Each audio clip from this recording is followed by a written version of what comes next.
તો હેલો દોસ્તો, good morning. આપણે ઉઠી ગયા છીએ, હવે ચા પાણી નાસ્તો કરી લીધો છે. આજે પપ્પા કામ આપીને ગયા છે.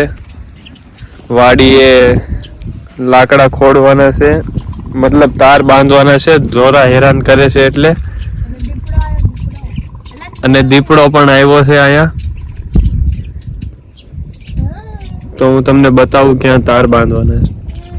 તો આ જો ઘઉં પણ ઉગી ગયા છે, અને આમાં ઢોરા હેરાન ન કરે એના માટે છે ને તાર બાંધી દેવી આપણે, એટલે ઢોર અંદર જઈ ન શકે અને બગાડી ન શકે.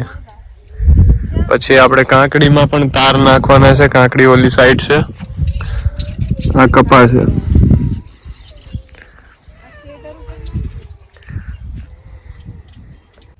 તો આપણે અહીંયા ઘઉંમાં પેલા ખાડા ખોદી નાખી, પછી કાકડીમાં ખોદી નાખશું.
તો આપણે ઘઉંમાં ખાડા ખોદી નાખ્યા છે.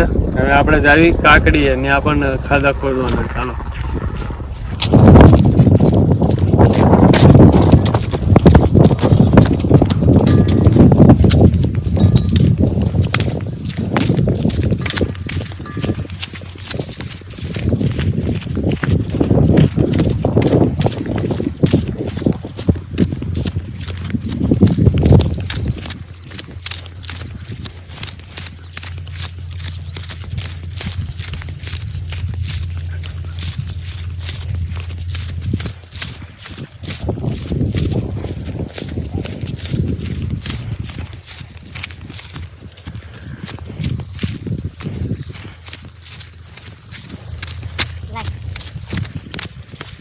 તો હવે અમે કાંકડીના ખેતરમાં પોગી ગયા છીએ.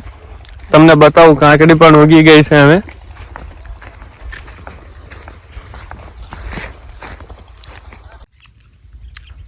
આ જો કાંકડી પણ ઉગી ગઈ છે. હવે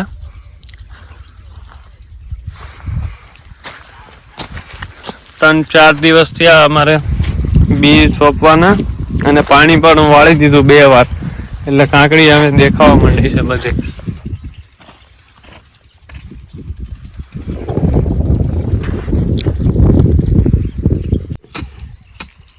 આ પહેલાથી જ લાકડા ખોડેલા હતા, પણ ઢીલા થઈ ગયા છે, એના માટે ફરીથી અમારે ખોડવાના છે.